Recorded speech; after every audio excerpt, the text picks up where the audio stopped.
As an academy owner, you work hard to build trust with your students, their parents, and your community. But trust isn't something you claim, it's something you prove and earn. That's where Academy Safe comes in.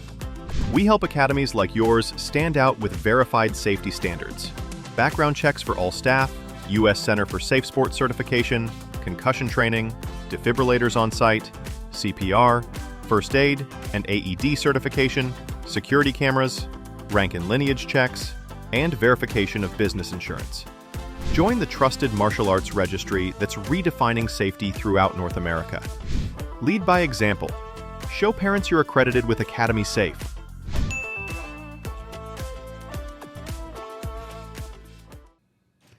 Hello, and welcome to My Empty Hands, a podcast about the martial arts, usually focused on Kenpo, but we have love for all the martial arts around here.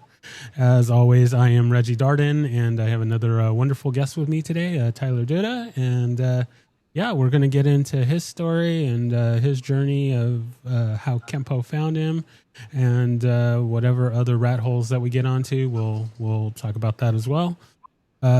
As always, I start things off with giving a little bit of my background. I train in multiple arts at this point, American Kenpo, Hapkido, Capoeira, Muay Thai, Brazilian Jiu-Jitsu, and I also have some experience in Taekwondo and did a little boxing. So I try and stay well-rounded and entirely too busy for all the things that I do, but hey, I make it work. I have fun, and that's my story, and I'm sticking to it. So we're going to go ahead and turn things over to my esteemed guest here, and to go ahead and tell us how did Kenpo find you? How did the martial arts find you? Where did it all begin? And we'll just run from there. Well, Kenpo, I kind of fell into Kenpo unintentionally. When I was in high school, one of my friends trained, and he got his black belt when he was 16. We went to school, a tech school after high school together, and towards the end of our schooling, we were talking about it, and the school he went to, when you got your black belt, there was a 1-year probationary period that you had to continue to train before you got your certificate. So we were talking, because after he got his black belt, he trained for a few months, and then he got tied up in football and school and technical college and stuff, and he didn't really continue training. So I was asking him, I said, man, why don't you go back and finish that? You came all that way, and now you don't even have your certificate. You might as well go finish it. And he didn't really care too much, and he said, you know what, I'll make you a deal. He's like, if you go with me, I'll go back. And I was like, yeah, all right, sure. I didn't think, it'd been a few years at this point since he stopped training, so I didn't think there was any chance he was actually going to follow through. And then once we graduated, he's like, all right, let's go. So I went to class with him, and the instructor there was this smaller, like 120-pound woman, and my buddy was a linebacker on the football team, and she was demonstrating some stuff, and she just put him in a wrist lock and kind of flipped him over, and I was like, oh, all right, that's kind of cool. Like, I'll give this a shot. And we trained for like a couple weeks, maybe a month, and then my friend was like, hey, man, I'm moving down to Virginia with my girlfriend. I was like, no, you're not. We're doing this, remember? And he took off, but I had already kind of gotten hooked on it, so I just I stayed and kind of stayed with Kenpo ever since. Branched out a little bit and have worked in some, I've done some Brazilian Jiu-Jitsu and some Krav Maga and stuff, and a little bit of Dutch kickboxing, Muay Thai type of stuff, but Kenpo's always been my base and my foundation. So it all kind of, I called his bluff, and I lost on that, but in the end it was a win, I guess, because it's been over 17 years now. So very nice. Now, does your friend still train or no? Nope, he pretty much hasn't trained since. He never even finished his probation, and he like I said, he went for a few weeks, maybe a month, and then that was it. Once he moved, he never found a place down there that taught Kenpo. I think his kids are in Brazilian Jiu-Jitsu now. I'm not sure if he's actually tried that or not. He mentioned it, but I don't think he has. Yeah, I always find it funny. A number of my previous guests have been in that situation where either they didn't want to train at all, or they were kind of drugged to a class by accident, and the person that brings them in doesn't stop training, and the guest not only continues to train, but then it becomes a significant part of their life and their career and livelihood. And so I always find that funny. Is in my journey, I've always been interested in martial arts and always wanted to get involved, and so I couldn't really imagine a world where where I wouldn't someone wants to bring me to a class and I'm not interested in that. But yeah, it happens way more than I would have expected. So very nice, very nice. And so with the so you're getting into the training. So what was the hook, the Kenpo hook that uh, really got you to stick with it? So in retrospect, my thoughts are a little different, but at the time, it was the practicality of the system, which for the most part still stands. The training methods that they used at the school that I started at, I don't really agree with now, and I think that when I say the practicality of it, I was more taking their word for it than actually like testing it out and stuff. But it made sense. I've coming from a mechanical background and trade school and everything, I've always been a very mechanical learner, hands-on learner, and found mechanics and physics interesting. And on a system that's based heavily on physics and biomechanical aspects, it's just something that was easy for me to learn, easy for me to pick up. I understood it pretty well right out of the gate. I had a lot of ways to associate with things that I already knew mechanically from in automotive mechanical, automotive mechanicals or whatever. There's a lot of kind of correlation there and stuff. So it was easy for me to pick up. It was interesting, and then being somebody that's kind of like got ADHD and my mind's always going different places. There's kind of endless rabbit holes that you can go down in Kenpo. It really is kind of like a bottomless pit of knowledge that you can chase after. So it's something that kept my attention as opposed to a lot of other things where I would get bored easily and kind of move on just because it's like, all right, I've got enough information here. That's not keeping my interest anymore. With Kenpo, there's always something to keep my interest. So I think that kind of expansive, that vast expansive knowledge that you can chase after and those rabbit holes you can go down is kind of what really hooked me and kept my attention. Yeah. Well, for sure. Yeah, I love that there's this just this infinite well of things that you can learn and do in Kenpo, and especially with just really customizing it for the individual. And there's exercise that I've talked about before with my instructor, where we'll just take the first technique, a delayed sword, and just, oh well, how many things can we do with this technique? And of course we're all, oh, okay, you can do 4 or 5 or things, and it's like, no, there's hundreds, there's thousands of things. There's uh, practically an infinite amount of ways that we can alter the technique and play with it and graft it on other techniques and things like that, that we could spend all week, all month just working on just the first couple of techniques. And there's there's still plenty more to get into, and not even counting extensions and all these other things, but just some of the basic movements. There's so much that we can kind of build off of it. So I've Yeah. always enjoyed that. Yeah, for sure. And like I got into it just because I haven't really I've had an interest in martial arts, but for me it's more self defense related, which is why I've kind of the other things I've studied have been Krav Maga and some Brazilian Jiu Jitsu. I've never really been into the sport side of things, just the self defense aspect.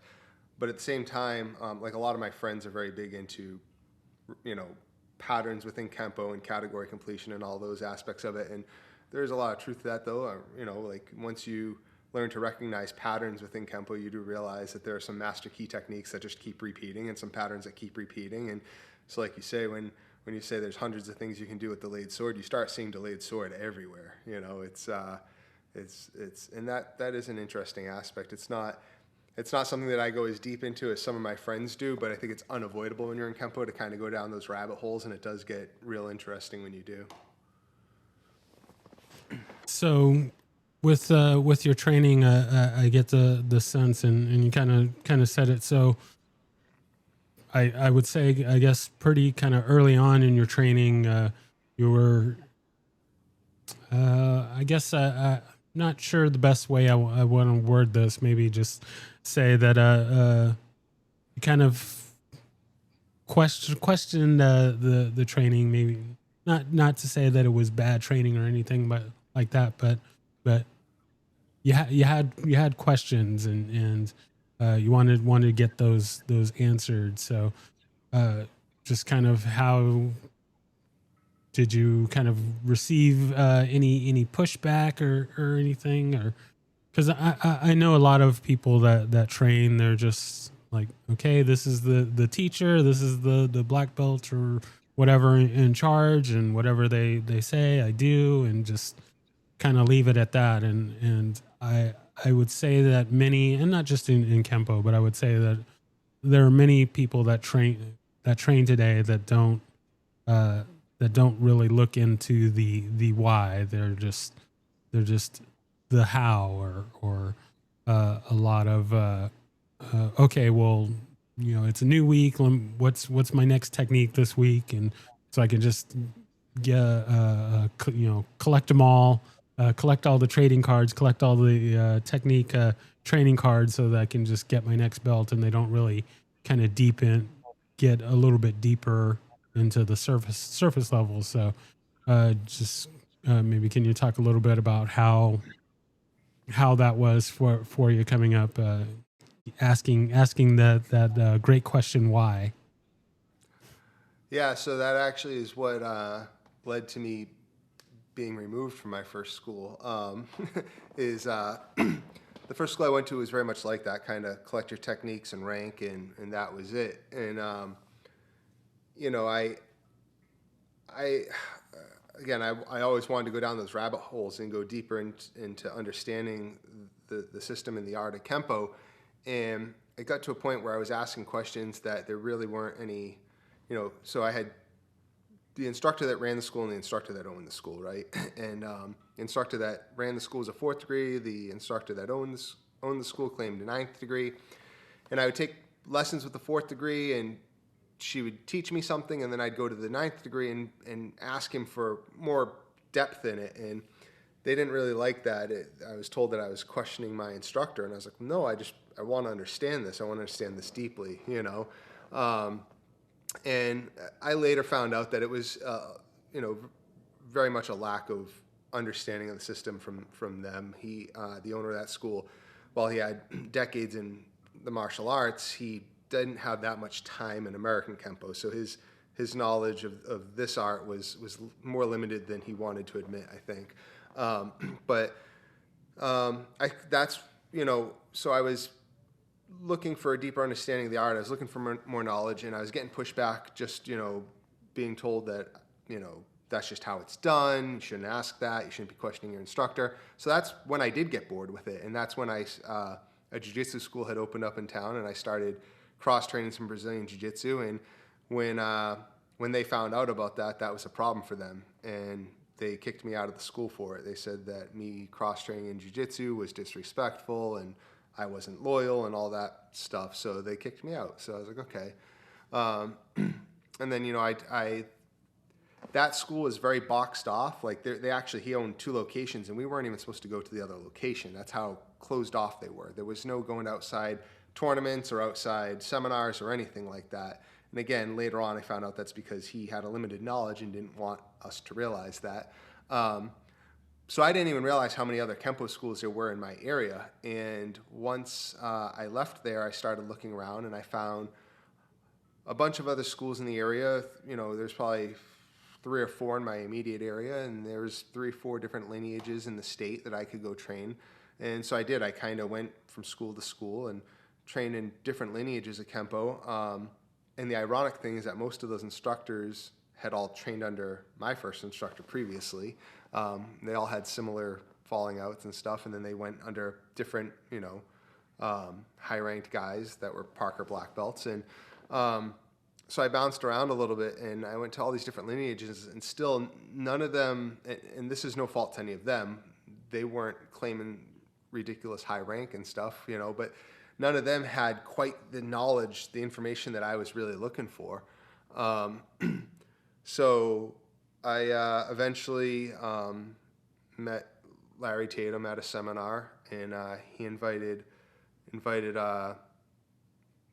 me out to his school for his Heart of the Art event, and went out to California.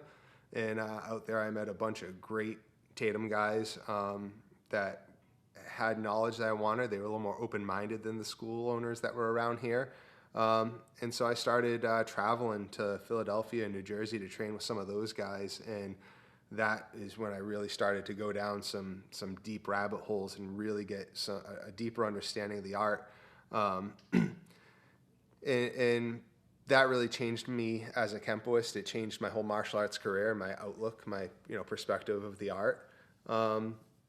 And it really gave me a good understanding, unfortunately, of the politics and the ego that is within the art, And so there were a lot of lessons learned there, some that, I don't think students should ever have to be exposed to when it comes to the business and politics and ego of it. But it was a good experience for me, and it has shaped a lot of how I teach, how I run a studio, how I interact with other schools and associations and lineages and stuff. And I think it's all been a benefit to me. But yeah, it's tough to have to learn those lessons the hard way. When you go into a school and you're a beginner and you don't know all this political side of things, and then all of a sudden you're removed from your school. It's heartbreaking. You're like, where do I go now? And yeah, that's kind of a quick rundown of it, I guess. Yeah, it's always been curious to me that people want to, one, I'm very big on cross training. I understand that it's not everybody's cup of tea, and it's not good for everybody. And there is a certain, I would say that there's a timing for it. Brand new beginners, I don't think should be cross training, because it can get very, very confusing very, very quickly, especially if you're in art, doing multiple arts that are similar. But I've never quite truly understand the schools and the teachers where they're like, oh, well, you can't go to any other schools, you can't look at any other teachers, you can't do this or that.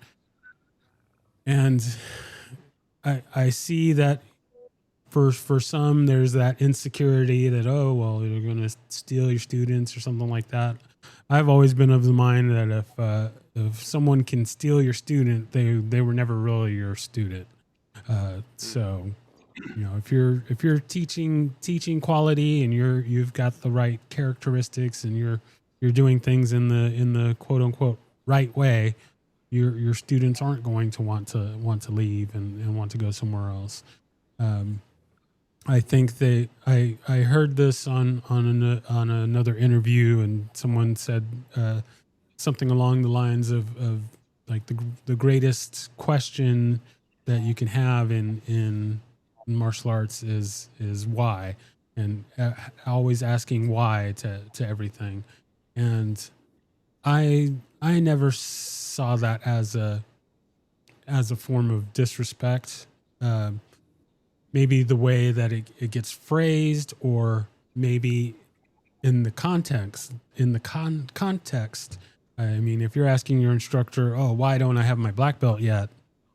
Okay, that's not a that's not a good way to go about it. But if you're trying to learn a technique or form or something like that, then asking why, I think, is important. So I'm going to kind of out myself here, or whatever. If people have an issue, they know where to find me on the internet. But so one of my favorite forms is Bookset, and most of the EPAC schools don't teach it. I know a lot of the Tracy schools still teach it, but I really like the form. But I've never really gotten a clear answer about uh, the why of why we do certain movements in the form or anything like that. So uh, if someone knows, go go ahead and hit me up, or get on the show and explain it to me, because I would really like to know. I mean, I love the form and love doing it, but I would like to understand why we're doing the movements that are in it. So that's just why is a good thing. Uh, then there was another thing that came to mind as you were talking, that another thing that I had heard on an interview was someone say that uh, don't be afraid to quit. And he didn't mean, oh, well, this particular art is getting hard, now I'm going to quit doing it. It was all right. So we had looks like we had some technical difficulties, as happens sometimes, but through my seamless audio and video editing skills, no one will ever notice. So so I believe I was talking about, I had heard something along the lines of not being afraid to quit. And what they were talking about was not that oh, this art or this form or whatever it is I'm doing is getting too hard, so I'm going to stop doing it. It was more meaning that uh, don't have this kind of blind loyalty to a school or to a teacher. If a particular school or a teacher or something is not meeting your needs, then don't be afraid to say, hey, I need to find a different teacher, I need to find a different school, or need to find a different art or something like that. Or maybe I need to take a little break for my mental health, or something along those lines. Life gets in the way, whatever the case may be. And it's okay to say, okay, I need to step away from this place or this person, or I need to take this time away. And then once you can kind of recharge or get whatever it is you need, you find a school or a teacher or something that fits your need, then you can pick back up, or move, or whatever it is that you got to do. And I think there's a lot of people that are kind of afraid to do that, to ask the why, or to quit just accepting, okay, well, we do these techniques or we do this thing this way because that's what we do. And not be afraid to say, you know what, I don't want to keep doing things that way. Hey, teacher, can I get the why? And if you're not getting the right answer, then maybe it's time to move on. So Yeah, to the why thing, it's like, especially in an art that's supposed to be tailored to the individual. If you don't understand the why behind what you're doing, then how can you truly adapt that to you and to your body and to your whatever your fighting style, to your needs, to your situation. The why is really important. And to what you were saying earlier, it's like if an instructor knows their stuff and they're confident in that, they like the guys I train with now, they're like, hey, everyone's welcome here, but you're free to go to the seminars. You don't need to tell me. Just go train with whoever you want. Like, if they're confident and they know their stuff, they're not going to have a problem with you training with other people, cross training, going to seminars, whatever it may be.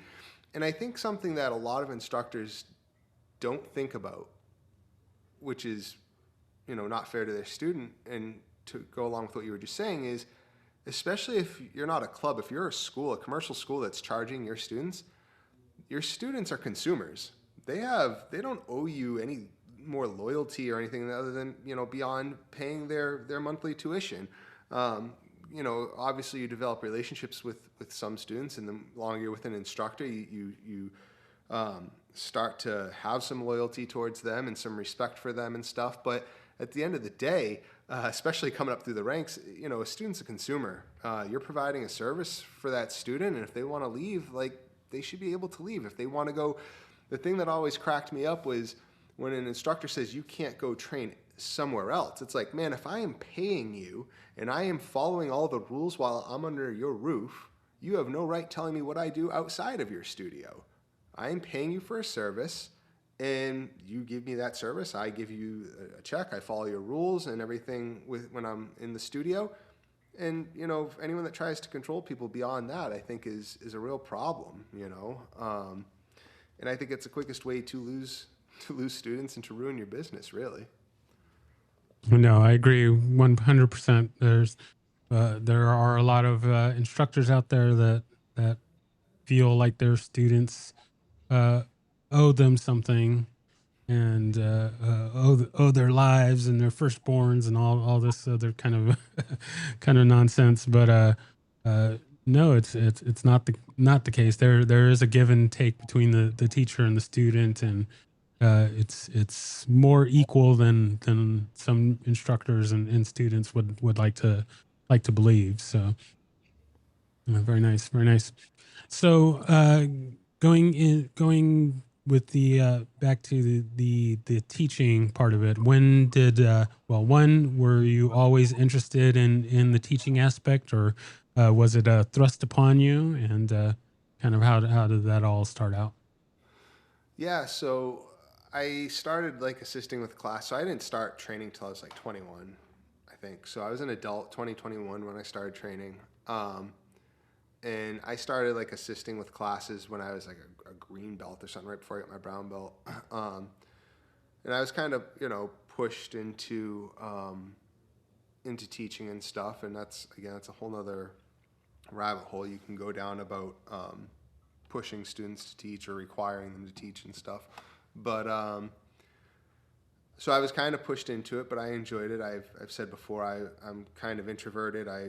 It's a bit of a struggle to be in front of a class of people at first, and even now I'm still very introverted and tend to be shy. But when I'm up in front of a class or a seminar, or if I'm teaching or talking about Kenpo, I'm fine. It's like a switch flips. But it was good. It was being pushed to teach was good because it helped me get out of that outside my comfort zone and learn to interact with people and stuff.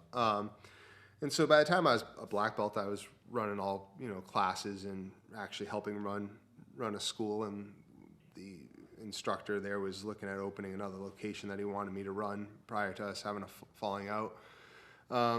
So teaching something I've always enjoyed and always been interested in and done. After leaving that school and before finding another home, kind of bounced around to a couple schools and not really finding anything we liked. Myself and some training partners that had all left started our own kind of club where we were just training. We ended up with like a group of, I don't know, I think a dozen black belts that had all left that same school or that same lineage, and we were all just training together, and we were kind of teaching each other, and had some interest from other people that came in that were beginners or from black belts in different styles that we started teaching. And that was kind of my experience of teaching outside of somebody else's studio.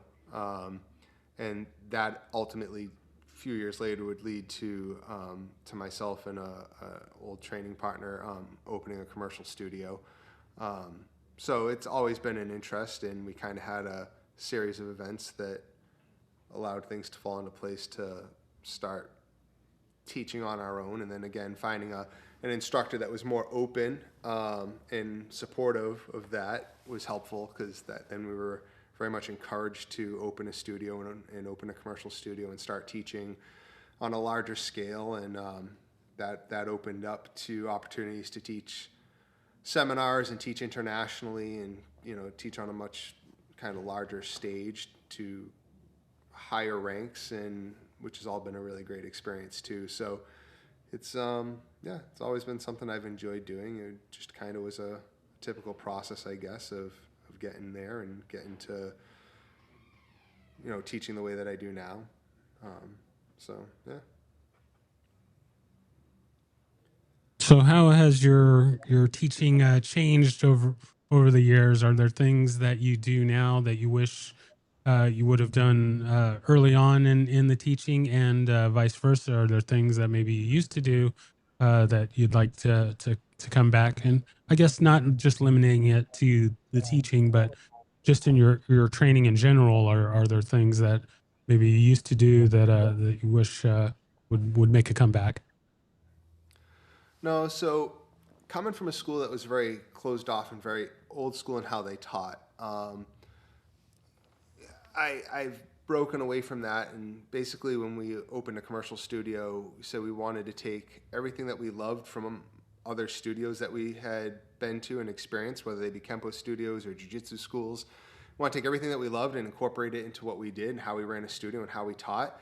And we want to get rid of everything that we hated about kind of the way that we had come up through the ranks at some of the local schools here, and their methods of everything from how they would run drills to how they would address the instructor and stuff.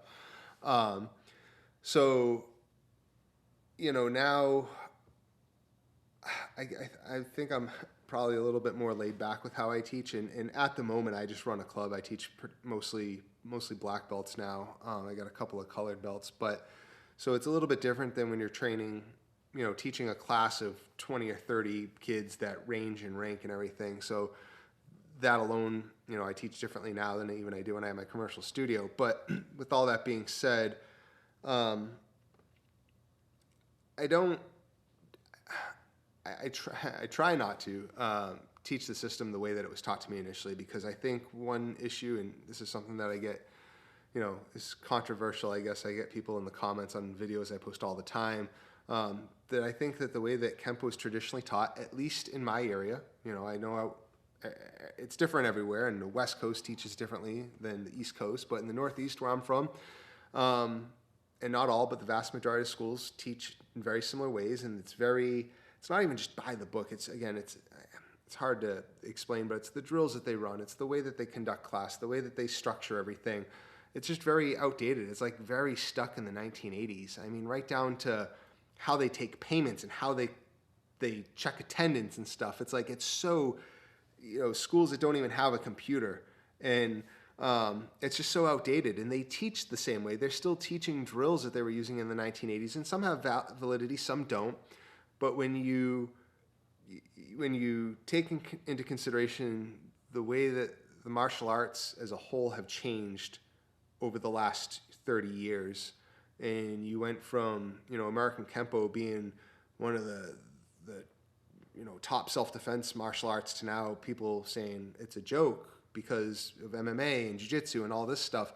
I think that people need to change up how they're teaching and how they're running drills, and you can't just do techniques on a body without having a responsive, training partner. You can't just do stuff in the air. You can't just hit, century focus pads, those little square pads. Like, you need to do actual mitt work. You need to pressure test a little bit. And even when people talk about sparring, I hear people talk about sparring all the time. It's like, well, if you're point sparring with the century headgear and stuff, sorry, that's not the same as like when you spar Muay Thai, when you spar Dutch kickboxing and you make some contact and you have this point sparring stuff. It's all outdated. And a lot of people see my videos and make all these comments, and it's like, yeah, man, I don't post everything that I do, all my training method. I don't post my classes and stuff. It's not what my videos are intended to be showing. But those are the types of things that I try and do differently now. I try and even the way I teach Kenpo principles and concepts, it's like, if we're just teaching techniques by the book and we're not going into depth, into the whys, into the principles, into the how this works, why I can bend this rule as long as I'm doing this to replace it. Like, if we're not getting into that, then all we're doing is we're just teaching people that mimic how we move. That's it. And teaching somebody how to mimic what you do without them understanding, a deep understanding of how to make that stuff work in a real situation, you're doing your students a disservice. It's not useful to them. And even by teaching techniques by the book and just drilling techniques over and over again, and all respect to everyone, including Mr. Parker, who said, oh, you can take move number 3 from technique 2 and put it with move number 5 from technique 10. Yeah, man, but that takes a long time to get there. That's a whole, because you have a Rolodex in your mind of techniques, and oh, here comes a right straight punch. Which one do I do?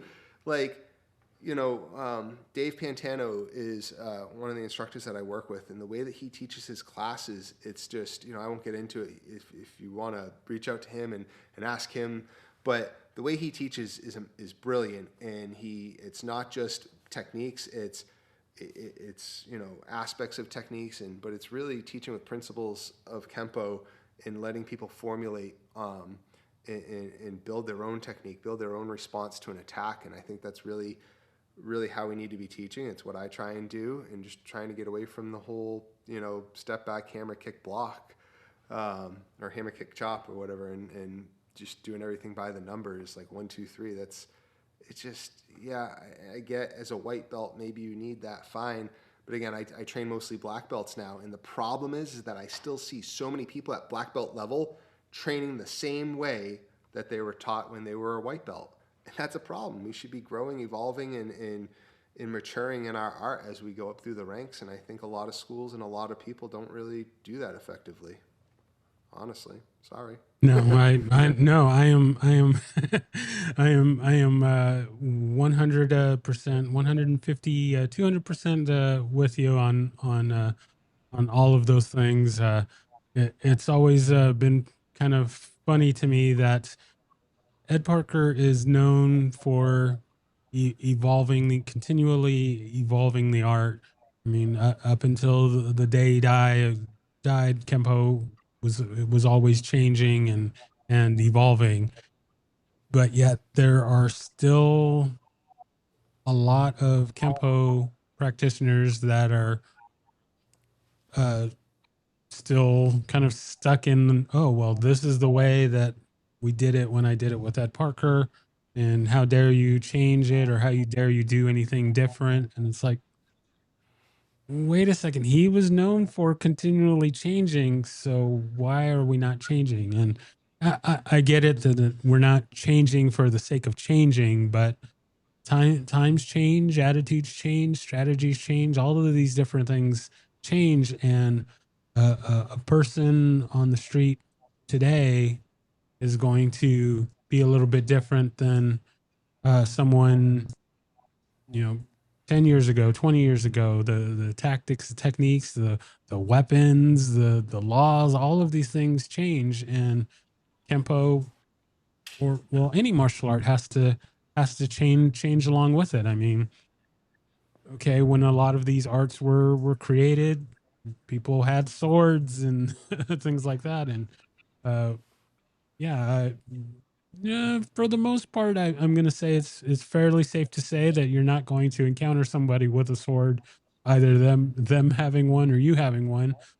So um that has to change. Not to say that we shouldn't still train those things, but we have to understand the context, and maybe put a little bit, if we're using this art for self-defense, then okay, we're going to put a little more weight on the knife and gun defenses than we are the sword and nunchaku defenses. So um yeah, that's always funny. And then with the sparring, uh yeah, there's a lot of people that get involved in the martial arts, and for all kinds of reasons. But I guess at the core, it is about combat. It is about war. And yet when it comes sparring night, a lot of folks have other things to do that night. And it's kind of interesting to me. It's like, well, you're training to fight and you don't want to fight.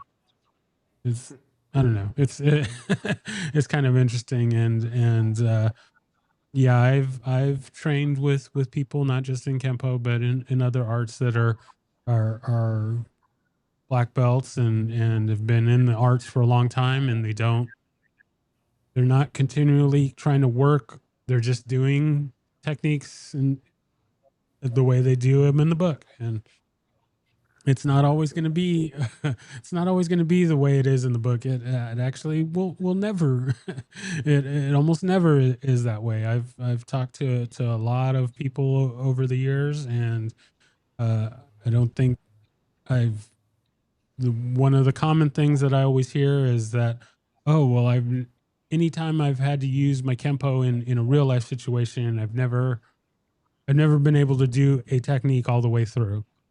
Uh, Most pretty much have never gotten past the first or second move in any technique, and uh, but yet there's so many people that are just so married to the way that it's done in the book, and it's like, no, you have to experiment with it. You have to see that, oh, okay, I hit him with this reverse punch and that didn't take him down. Okay, where are we going next? And for those that are doing Kenpo for that self-defense aspect, if they're not continually asking those questions and working on those different scenarios and all those different angles, then I think they're doing themselves a disservice. So Yeah. And, back to what you were saying about how, the person you encounter on the street now is going to be different than, what they might do is going to be different than it was years ago. And then what you were saying about like encountering a sword and not being worried about that, like I'll take that even a step further to I'm not worried about encountering a Brazilian Jiu-Jitsu black belt on the street and getting into a fight with them or being attacked by one. People are like, oh, try that on a Jiu-Jitsu guy. Man, I know a lot of Jiu-Jitsu guys, black belts, brown belts, purple belts. I'm not worried about those guys. Those guys aren't out looking for fights. I'm worried about the guy that took just enough MMA classes to be dangerous, but not have that level of control or that level of I don't need to prove myself. Just like I'm not too worried about encountering a sword on the street. I'm not too worried about encountering a black belt that's from jiu-jitsu or something. It's not. I always tell people, I'm like, look, if you find yourself fighting a jiu-jitsu black belt, you probably did something wrong. You probably crossed a line, because I don't know any that are out looking for street fights. And but yes, there are a lot of people out there now that have some level of training. They know enough to be dangerous, but not they still have something. They think they have something to prove, so they're out there causing trouble, and that's more what I worry about, and that's something that I think Kenpo does still have an answer for. Again, if your training methods reflect that. There are some techniques in the system that I think are a little outdated or that I think are misunderstood in how the attack is applied. And it's not to say that there aren't lessons within there or that we should get rid of those techniques from the system. But I think that they could be taught a little bit differently, or at least some emphasis can be put on some different points to make them a little bit more realistic for what we might encounter with the modern climate and with the modern, threat of people that have trained combat sports, but still think they have something to prove, but maybe haven't hit that level of rank or of proficiency or experience in their art that keeps them from looking for trouble. Because it's like, I know I'm not out looking for fights. I don't think most black belts are, but especially in those systems, even Muay Thai, a good Muay Thai fighter that's fought in the ring and stuff, they don't need to prove that they can fight. They've already done that, So I'm not too worried about encountering them. exactly. I got to go to work in the morning, so I don't have time for for picking fights. So I got to go to work or I got to go to jiu-jitsu in the morning. So yeah, I don't. I'm a lover, not a fighter. So all right. So something that I've started asking my guests, since there is not a universal standard for what it means to be a black belt, what it takes to earn a black belt, what it means to once you've reached black belt, what it means to keep your black belt or be worthy of being a black belt.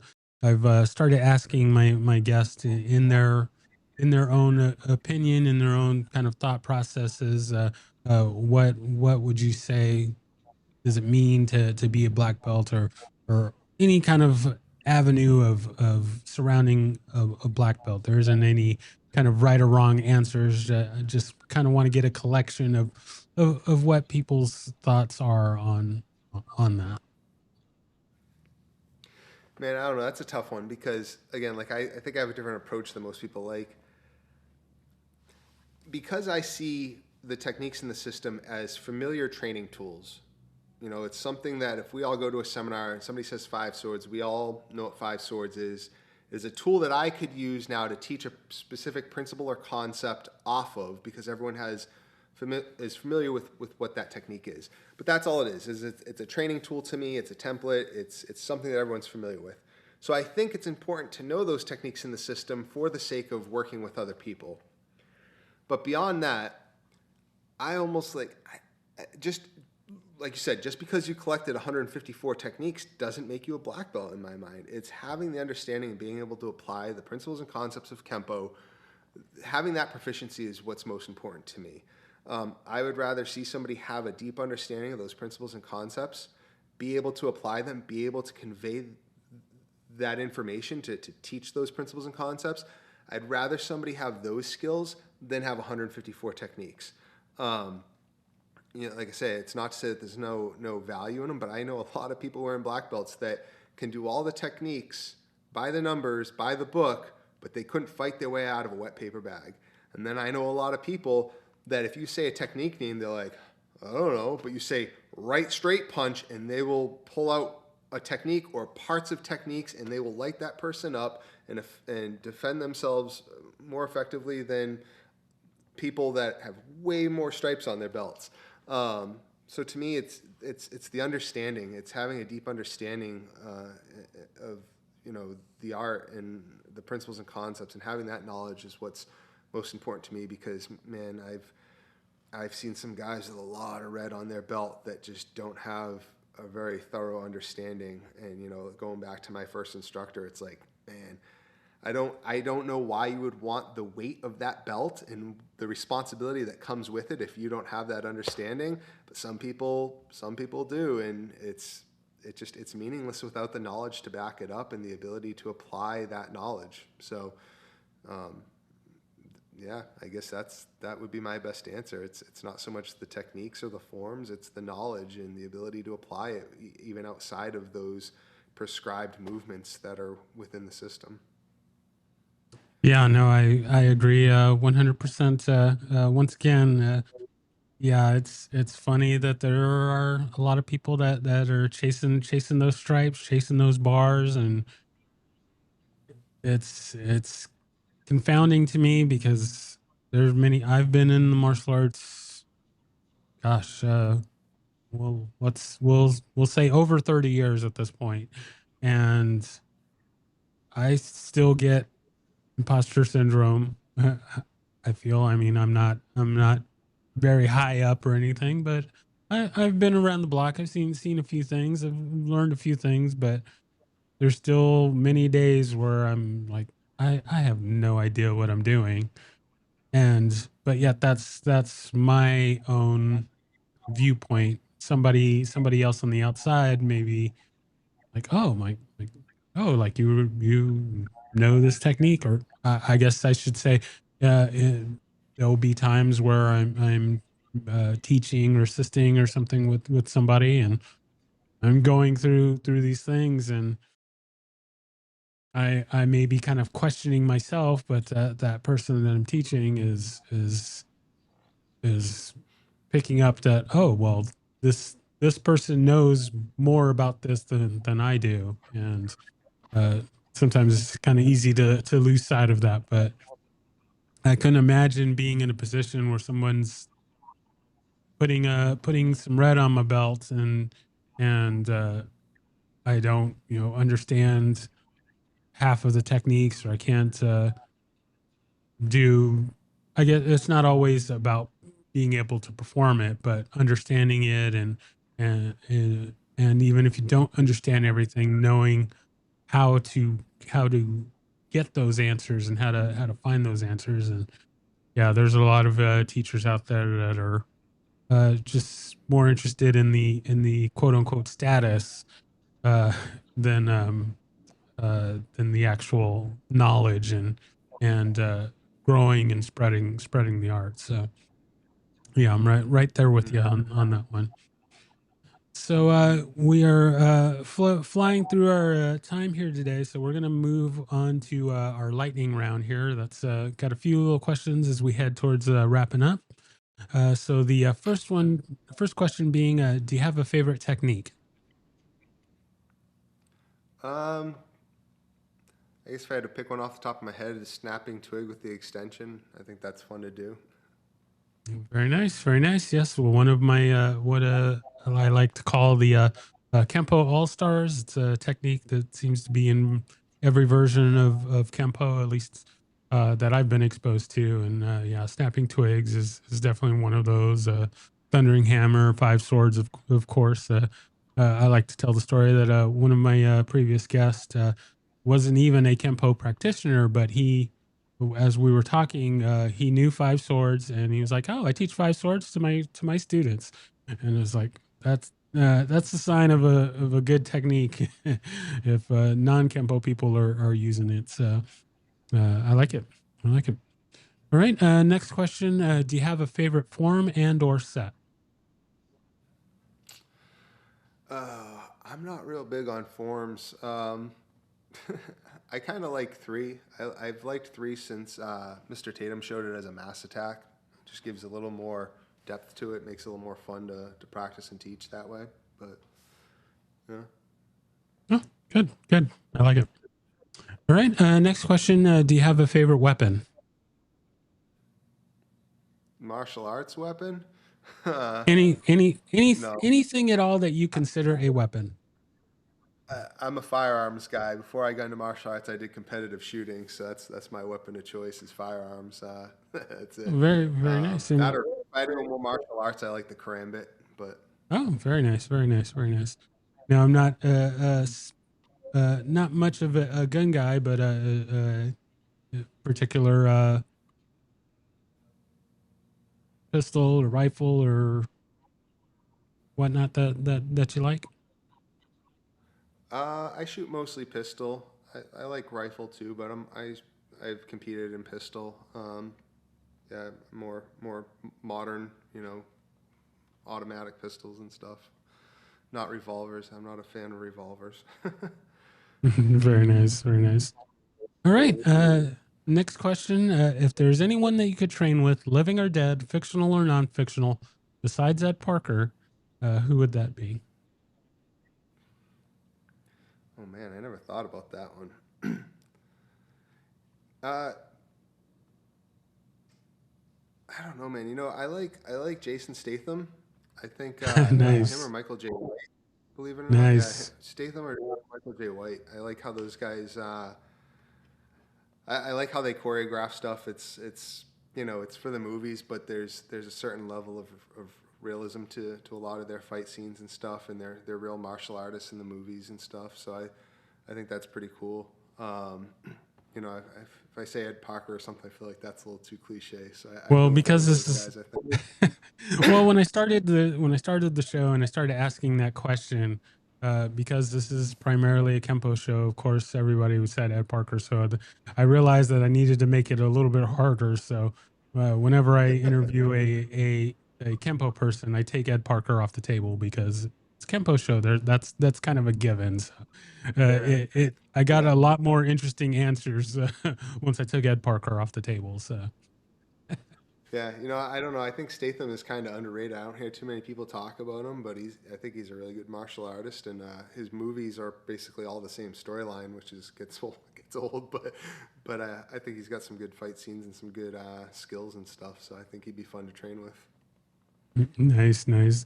Yeah, there's a comedian that has a joke about Statham, and it's like, oh, well, all of his movies are an occupation. So if you need to come up with a new Statham movie, just find an occupation. So he's been a Yeah, mechanic, a beekeeper, a transporter. So yep, he's that's gonna true. the next one's gonna be the librarian or something, and so I like that. I like that.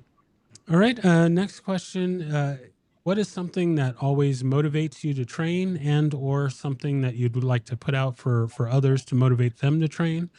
So I use the example of the movie Rocky Four. He's out there training and the music's going, the training montage is going.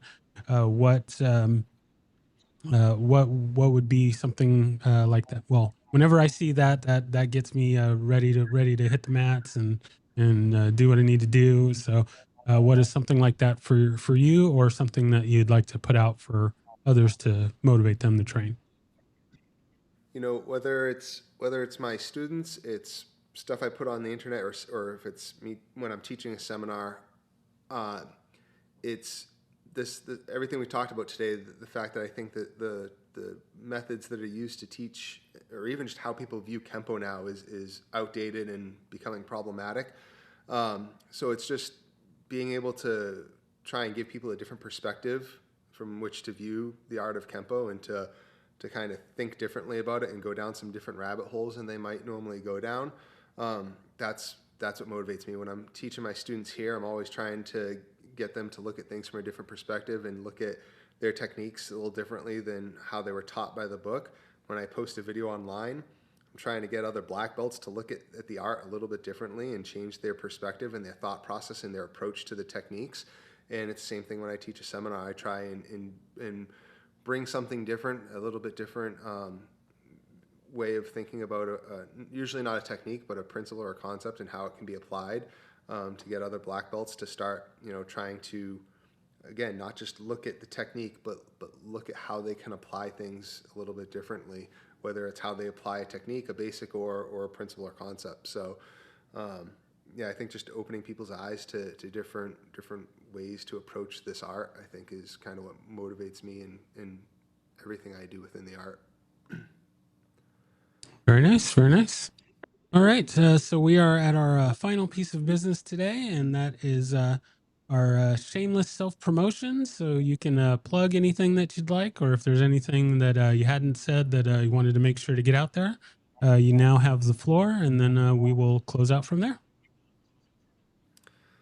Oh man, no, I don't know.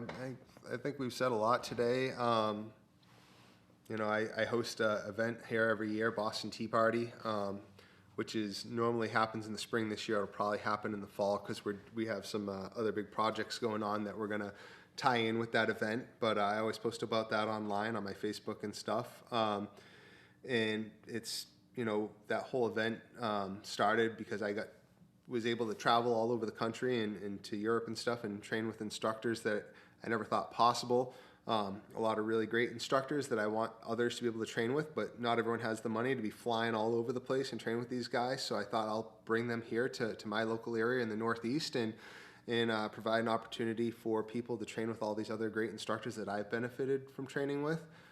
So we've kept that going on now, pretty much every year with the exception of COVID. So it's something that we try and keep very affordable. We try to make it so that money isn't a factor, because we know that some people do travel and have to pay for flights and hotels. So depending on the size of the event or the number of instructors, it's usually under $200. It's $199 to $199 every year. And it's really just to give people opportunity to train with great instructors and come out and meet new people and help kind of build the community, within the local Kenpo community here. And so I always, it's an open invitation to anybody from any style, any lineage. So I guess that's the only plug that I can put out there, is just, once we put some information out for that, it's open to everyone. Everyone's welcome, and it's always a great time with some awesome instructors. Very nice, very nice. Yeah, I'll have to we'll keep our eyes open for that. So awesome.